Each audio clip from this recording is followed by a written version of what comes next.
या सय्यदी या रसूलल्लाह व अला आलिका व अस्हाबिका या नबी अल्लाह सलातु व सलामु अलैका या सय्यदी या शफीअल मुज़निबीन व अला आलिका व अस्हाबिका या रहमतल लिल आलमीन। आओ मैं आज आपको एक ऐसी कहानी सुनाता हूँ जिसको सुनकर आपकी रूहें कांप जाएंगी। आपको मैं आज बताऊंगा कि वालिदैन की शान क्या होती है। वालिदैन की मुंह से निकली हुई दुआएं, दिल से निकली हुई दुआएं अल्लाह पाक कभी भी रद्द नहीं फरमाता, और उनकी दुआएं ऐसे कबूल होती हैं कि जिस तरह बंदूक से गोली निकलकर जिस्म के अंदर जाती है, इस तरह वालिदैन की दुआएं कबूल होती हैं। हज़रत मूसा अलैहिस्सलाम अल्लाह पाक की बारगाह में जाते हैं, हम कलाम होते हैं, अर्ज़ करते हैं कि मौला मेरा जन्नत में मेरा साथी कौन है। तो हज़रत अल्लाह पाक फरमाता है कि मूसा जन्नत में तुम्हारा साथी फ़लाँ जगह पे एक कसाई है, वो होगा। हज़रत मूसा अलैहिस्सलाम बड़े ताज्जुब के साथ अपने दिल में ये बात सोचते हैं कि फ़लाँ जगह पर कसाई और वो मेरा जन्नत का साथी। हज़रत मूसा अलैहिस्सलाम की दिल की चिंगारियाँ जो हैं ये और भी ज़्यादा रूनुमा हो जाती हैं और वो इस बात पर आया हो जाती हैं। वो कहते हैं कि मुझे बड़ा दिल किया कि मैं जाके उस बंदे से मिलूं, उसका अमल ऐसा देखूं कि वो कसाई होकर मेरी हमसायगी जन्नत में करेगा। आप कहते हैं कि जब मैं गया उसके पास, मैंने उसको बताया नहीं कि मैं मूसा हूँ। मैंने कहा कि आज मैं तुम्हारा साथी बनूंगा, तुम्हारा घर का मेहमान बनूंगा।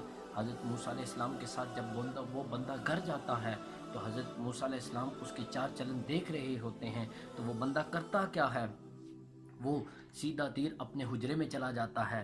तो आजकल हमारा भी यही मामूल है कि हम 20 रुपये का 25 रुपये की बोतल और 50 रुपये का बर्गर लेकर अपनी वालिदैन बिलखुसूस अपनी माँ से छुपा कर अपने हुजरे में चले जाते हैं, और ये भी कहते हैं कि हमारी माँ को पता ना चले।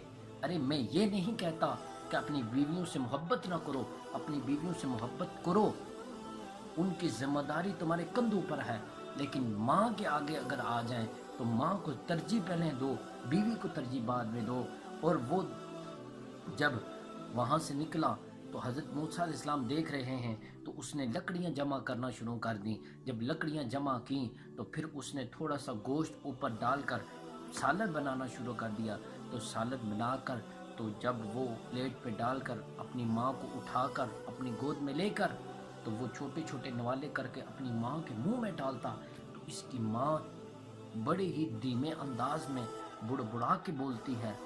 तो जब बोलती है तो कहती है कि बेटा कल क़यामत वाले दिन तुम्हारा साथ मूसा के साथ हो। तो हज़रत मूसा अलैहिस्सलाम उस बंदे से पूछते हैं कि तू बता कि जब तू अपनी माँ के मुंह में नवाला दे रहा था तो तुम्हारी माँ क्या कह रही थी। तो हज़रत मूसा अलैहिस्सलाम ने जब ये बात पूछी तो वो बंदा हंस के उसने कहा कि मेरी माँ ये कह रही थी कि आज मेरा बेटा मेरी खिदमत कर रहा है, कल तुम्हारा साथ मूसा के साथ हो। तो मैंने ये सोचा, मैं ये सोच रहा हूँ मैं कहाँ और हज़रत मूसा अलैहिस्सलाम कहाँ, मैं कहाँ और वो नबी कहाँ, मेरा साथ उनके साथ कैसा हो सकता है। तो हज़रत मूसा अलैहिस्सलाम ने ये बात सुनी तो उन्होंने कहा वाह माँ, कैसी माँ है तुम्हारी माँ ने तो तुम्हारा सारा काम कर दिया है। तो फिर बात यह है कि माँ बाप की दुआएं जब दिल से निकलती हैं तो अल्लाह पाक उनको रद्द नहीं फरमाता। आज वालिदैन दुनिया में हैं तो उनकी कदर करो, उनकी इज़्ज़त करो, उनका एहतराम करो। कल जब दुनिया से चले जाएंगे तो दीवारों के साथ टकरे मार कर रोएंगे, और बिलखुसूस जब वालिदा दुनिया से चली जाती है तो बंदा दीवारों के साथ टकरे मार के फिर रोता है कि काश आज हमारी माँ ज़िंदा होती, आज हमारी माँ ज़िंदा होती। तो फिर बाद में जब वालिदैन दुनिया से चले जाते हैं, बिलखुसूस माँ चली जाती है, तो बंदा जब कब्रिस्तान में जाता है तो जूते पहन के नहीं जाता, जूते उतार के जाता है। तो जब वापस मुड़ता है तो पीठ नहीं करता।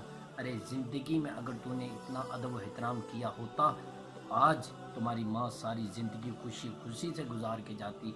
अरे तुमने अगर माँ से मोहब्बत की होती, जब वालिदैन दुनिया से चले जाते हैं, बिलखुसूस माँ चली जाती है, तो फिर जब उनका ख़त्म होता है तो बड़े फ्रूट और ये और वो बड़ी चीज़ें लेकर आता है। अरे हज़रत इंसान, अगर तू वालिदैन को बिलखुसूस माँ को دنیا میں اس کی زندگی میں اس کو یہ فروٹ کھلایا ہوتا، کوئی اچھی اچھی چیزیں کھلائی ہوتی، تو وہ تمہاری ماں زندگی سے خوشحال جاتی۔ یہ بات روز روشن کی طرح عیاں ہے۔ جو لوگ اپنے والدین کے ساتھ محبت کرتے ہیں، ان کی عزت و احترام کرتے ہیں، وہ میں آج یہ لکھ کر بتا دیتا ہوں کہ وہ اس دنیا کے اندر بھی کامیاب ہو جاتے ہیں، کل قیامت والے دن بھی کامیاب ہو جائیں گے۔ اور میں نہایت ہی ممنون و مشکور ہوں محمد علی کا، سبحان کا اور ابریز کا، اور بالخصوص ان کے والد محترم جناب محمد حافظ محمد بلال صاحب کہ انہوں نے آج اس روحانی وجدانی محفل کا انعقاد پذیر کیا۔ دعا ہے کہ اللہ تعالی ہمیں عمل کی توفیق عطا فرمائے۔ وآخر دعوایا ان الحمدللہ رب العالمین۔